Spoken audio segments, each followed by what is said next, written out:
ಮನೆ ಕೆಲಸದ ಮಹಿಳೆಯ ಮೇಲೆ ಅತ್ಯಾಚಾರವೆಸಗಿದ ಪ್ರಕರಣದಲ್ಲಿ ಮಾಜಿ ಸಂಸದ ಹಾಗೂ ದೇಶದ ಮಾಜಿ ಪ್ರಧಾನಿಯಾದ ದೇವೇಗೌಡರ ಮೊಮ್ಮಗ ಪ್ರಜ್ವಲ್ ರೇವಣ್ಣಗೆ ಜೀವಾವಧಿ ಶಿಕ್ಷೆಯನ್ನು ನೀಡಲಾಗಿದೆ ಸ್ನೇಹಿತರೆ. ಆತ ಮಾಡಿದಂಥ ಅತ್ಯಾಚಾರಕ್ಕೆ ಆತನಿಗೆ ಶಿಕ್ಷೆಯನ್ನು ನೀಡಲಾಗಿದೆ. IPC section 3762 IPC section 372N ಅಡಿಯಲ್ಲಿ ಪದೇ ಪದೇ ಅತ್ಯಾಚಾರಕ್ಕೆ ಜೀವನ ಪರ್ಯಂತ ಸೆರೆವಾಸ ಶಿಕ್ಷೆಯನ್ನು ಕೊಟ್ಟಿದ್ದಾರೆ. 10 ಲಕ್ಷ ರೂಪಾಯಿ ದಂಡ ಹಾಗೂ ಪ್ರಕರಣದ ಸಂತ್ರಸ್ತೆಗೆ 7 ಲಕ್ಷ ರೂಪಾಯಿ ಪರಿಹಾರ ಧನವನ್ನು ನೀಡಲಾಗಿದೆ. 35ರ ಆಸುಪಾಸಿನಲ್ಲಿರುವಂಥ ಪ್ರಜ್ವಲ್ ರೇವಣ್ಣ ಅವರು ತಮ್ಮ ಇಡೀ ಜೀವನವನ್ನೇ ಜೈಲಿನಲ್ಲಿ ಕಳೆಯಬೇಕಾಗಿದೆ ಸ್ನೇಹಿತರೆ. ಆತ ಮಾಡಿದಂಥ ತಪ್ಪಿಗೆ ತಕ್ಕ ಪ್ರಾಯಶ್ಚಿತ್ತವನ್ನು ಅನುಭವಿಸ್ಲಿಕ್ಕತ್ತಿದ್ದಾರೆ. ಸೊ ಗೈಸ್, ಜೀವಾವಧಿ ಶಿಕ್ಷೆ ಅಂತ ಹೇಳಿದರೆ ಹೇಗಿರ್ತೈತಿ ಏನಿರ್ತೈತಿ ಅಂಥೇಳಿ ಭಾಳಷ್ಟು ಜನರಿಗೆ ಗೊತ್ತಿಲ್ಲ. ಸೊ ಜೀವಾವಧಿ ಶಿಕ್ಷೆ ಅಂತ ಹೇಳಿದರೆ ಭಾಳ ಅಂದ್ರೆ ಭಾಳ ಕಠಿಣ ಶಿಕ್ಷೆಗಳಿರ್ತಾವೆ. 8ರಿಂದ 9ರವರೆಗೆ ಈ ಒಂದು ಲೇಬರ್ ವರ್ಕನ್ನು ನೀಡ್ತಾರೆ.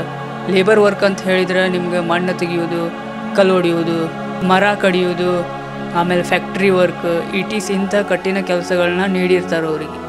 ಸ್ವಲ್ಪನೂ ಏನಂತ ಹೇಳಿದ್ರೆ ರೆಸ್ಟ್ ಅದು ಇರೋದಿಲ್ಲ. ಸೊ ಈ ಥರ ಅವರಿಗೆ ಕಠಿಣ ಶಿಕ್ಷೆಯನ್ನು ನೀಡಲಾಗ್ತೈತಿ ಸ್ನೇಹಿತರೆ. ಈ ಒಂದು ಪ್ರಜ್ವಲ್ ರೇವಣ್ಣ ಏನಿದಾನ ಈತನಿಗೇನು ಸಹ ಕಠಿಣ ಶಿಕ್ಷೆಯನ್ನು ನೀಡಿದ್ದಾರೆ ಅಂತ ಹೇಳಲಾಗಿದೆ. ಸೊ ಗಾಯ್ಸ್, ಇದಿಷ್ಟು ಇವತ್ತಿನ ಸುದ್ದಿ. ಸೊ ನಿರಂತರ ನೋಡ್ತಾ ಇರಿ ಹಾರ್ಡ್ ಸ್ಕೋರ್ ಪಡೆ YouTube channel. Bye, take care, love you all.